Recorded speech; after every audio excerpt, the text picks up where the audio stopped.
Happy Saturday. Well, I am here live on 5 platforms. I'm Kesha, and I'm live on LinkedIn and my Facebook page as Kesha. And I really want to know if the algorithm is going to say Kasha, how they're going to spell that. Because every time I see my videos, when I say Kesha, it spells it Keisha, and then I just want to see how does it spell Kasha. So we'll see how that goes. I'm always asked, is my name pronounced Kasha or Keisha, which is bizarre thinking to me because there's so many Keishas. Even in the Magic School Bus, her name was Kesha. So I don't know. It's so bizarre that people would not know how to pronounce it and make it seem like it's so unusual. But anyway, here we are.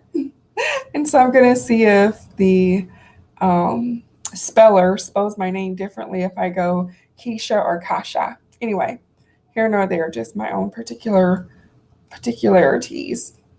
We are live across 5 platforms, and on Facebook and on LinkedIn, we're on my personal accounts. And I have a moniker, which is a name that I made up, which is CyberSMAC, that I go by, that we're live on Twitch, Twitter, and YouTube under CyberSMAC. And CyberSMAC is a combo of cybersecurity mixed in with social media, mobile analytics, and cloud.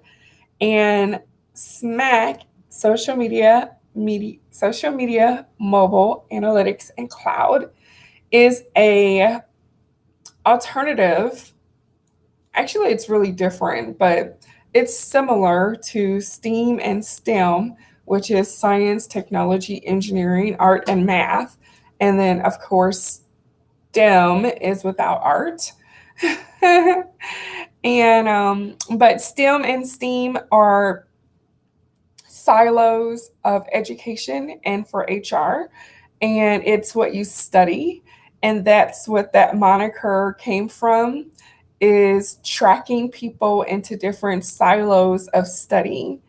And SMAC is all about being a tool and a resource for business to use to improve or maintain business. And so I thought that SMAC better described the mixture with cybersecurity that is needed in business to help make it better or maintain, be protected, and then figuring out how social media, mobile analytics, and cloud all work together to increase business and to maintain business. And cybersecurity is a part of that. So that's where CyberSMAC came from. Okay.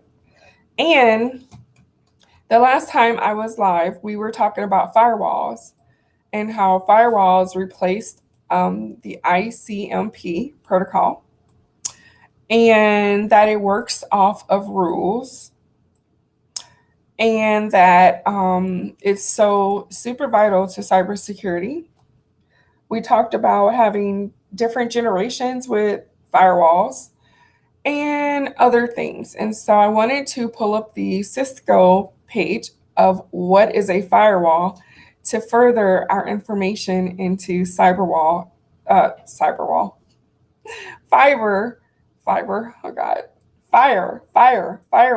information. So I'm going to pull up this Cisco page.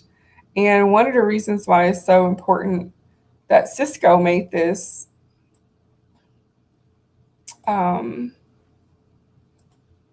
let's see here.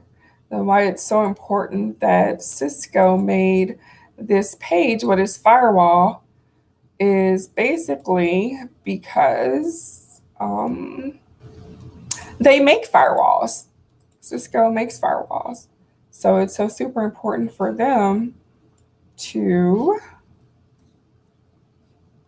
make firewalls and have a website called What is Firewall?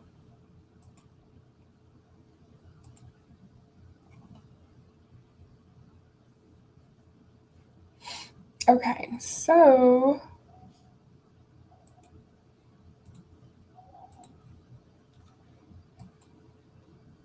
there we are. That lovely website there.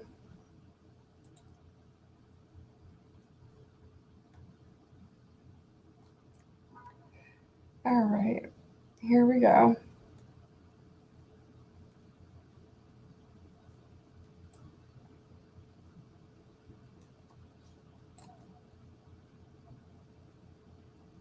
I'm going to do one other thing here too. Just change this background to something.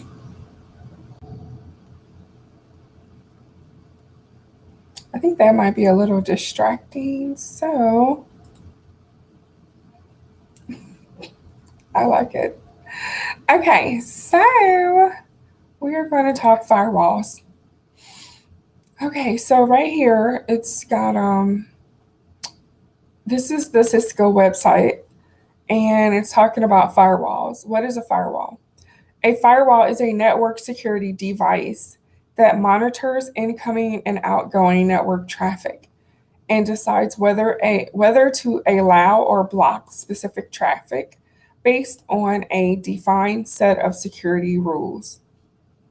Firewalls have been a first line of defense in network security for over 25 years. They establish a barrier between secured and controlled internal networks that can be trusted and untrusted outside networks, such as the internet. A firewall can be hardware, software, or both.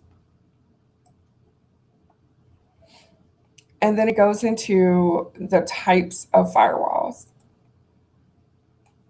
Proxy firewall is an early type of firewall device. A proxy firewall serves as the gateway from one network to another for a specific application. Proxy servers can provide additional functionality, such as content caching and security, by preventing direct connections from outside the network. However, this also may impact throughput capabilities and the applications they can support. That's a proxy. The stateful inspection firewall, now thought of as a traditional firewall, a stateful inspection firewall allows or blocks traffic based on state port or protocol. It monitors all activity from the opening of a connection until it is closed.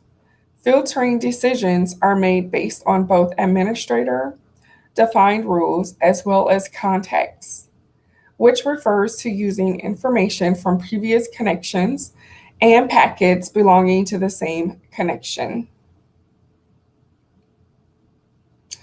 Unified Threat Management Firewall. A UTM device typically combines, in a loosely coupled way, the functions of a stateful inspection firewall with intrusive prevention and antivirus.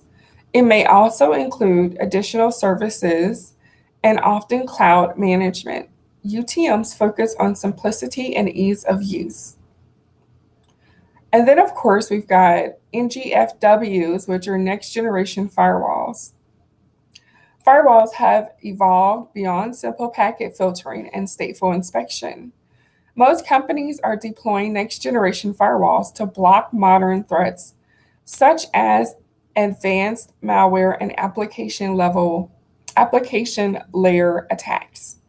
According to Gartner Inc.'s definition, a next generation firewall must include standard firewall capabilities like stateful inspection, integrated intrusion prevention, application awareness and control to see and block risky apps, upgrade paths to include future information feeds, techniques to address evolving security threats.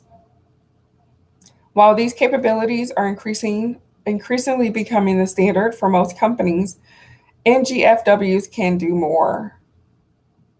I may look for AI to read for me these pages. Wouldn't that be interesting? Okay. Oh, let's see here. We don't have very much more to go. These firewalls include all the capabilities of a traditional okay, this is threat focused in GFW, new generation firewall.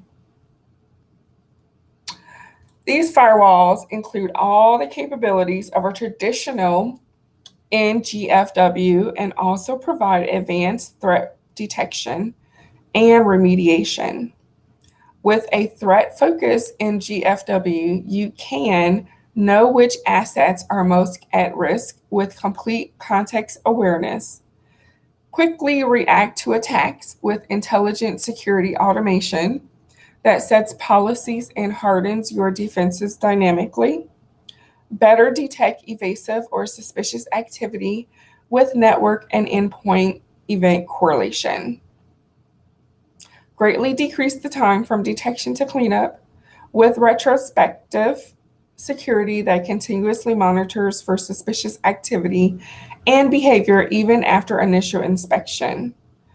Ease administration and reduce complexity with unified policies that protect across the entire attack continuum. Okay, and so those are different types of firewalls that I am pretty sure Cisco provides. Yep. Now we're going to talk about a virtual firewall. A virtual firewall is typically deployed as a virtual appliance in a private cloud, whether it is a VMware ESZ, a Microsoft Hyper-V, a KVM, or public cloud, which is AWS, Azure, Google, or Oracle, to monitor and secure traffic across physical and virtual networks. A virtual firewall is often a key component in software-defined networks. Okay, and software-defined networks. Okay, and so then they go about virtual firewalls in public and private clouds. And it lists a couple of private clouds and a couple of public clouds. So that was pretty cool. All right, let's see here. Let's go to my Reddit page.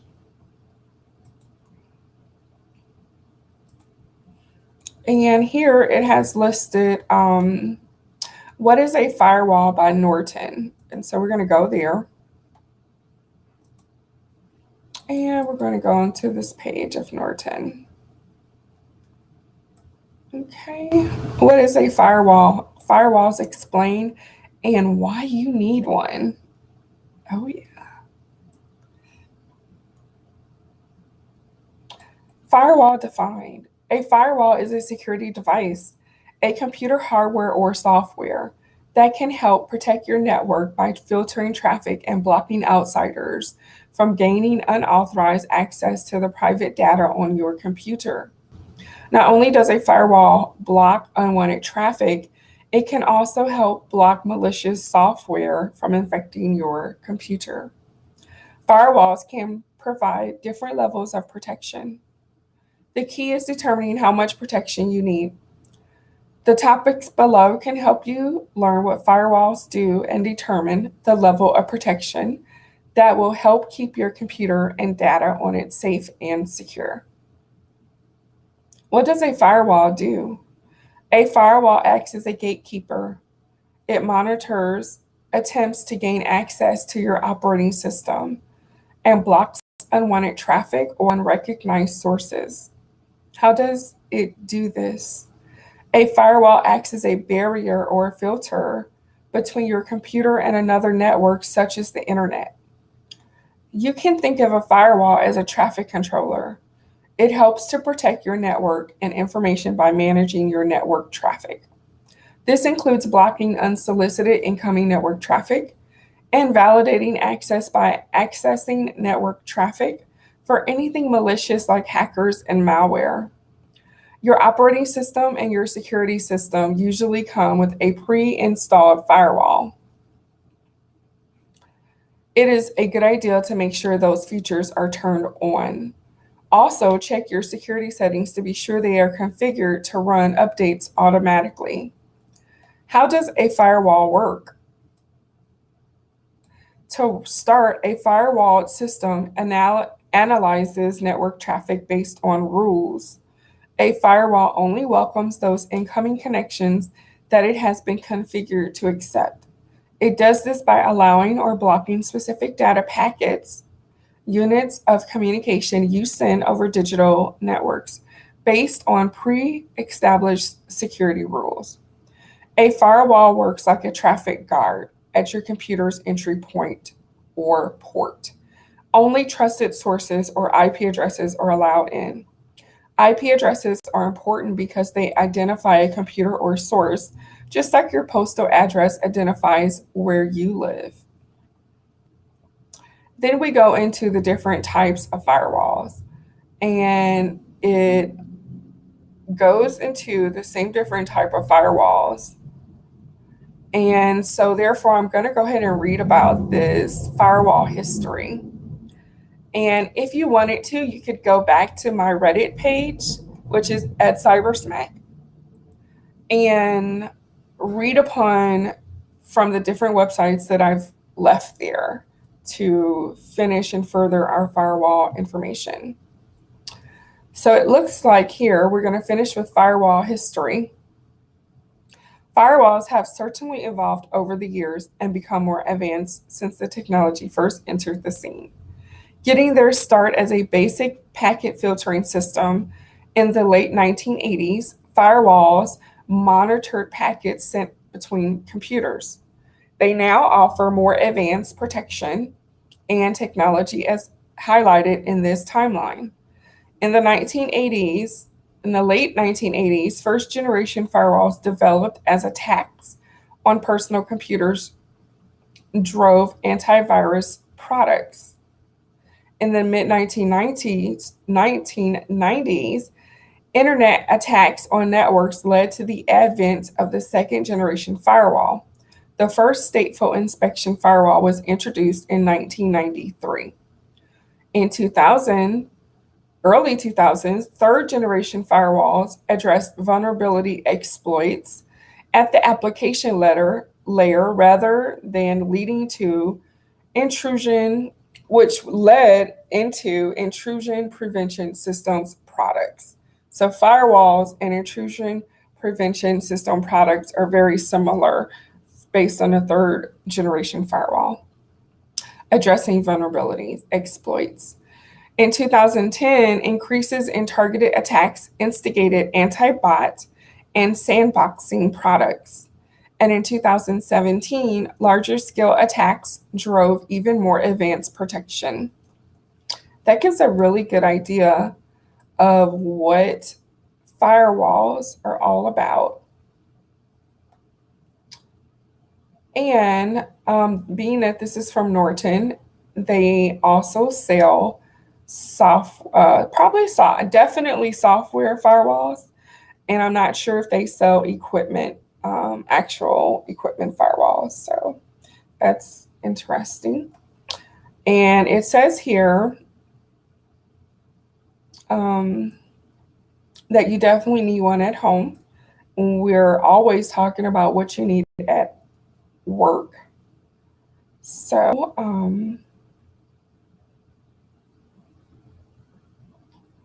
yeah. It looks like that's some really good information on firewalls. And with that being said, I'm going to go ahead and conclude for today. And we did an hour and a half previously on firewalls. And here's another 20 minutes. Probably only talked about 10 minutes more on firewalls. But seeing that firewalls are super important for protection in the cybersecurity and CyberSMAC area that I'm concerned with business. All right. And personal, because firewalls, of course, can be used at home, can be used personally, and they can, of course, be a huge asset for being used at businesses. So with that being said, I'm going to go ahead and log off for today. And thank you so much for joining. Have a great day. We'll talk more about firewalls and other network equipment soon. Bye.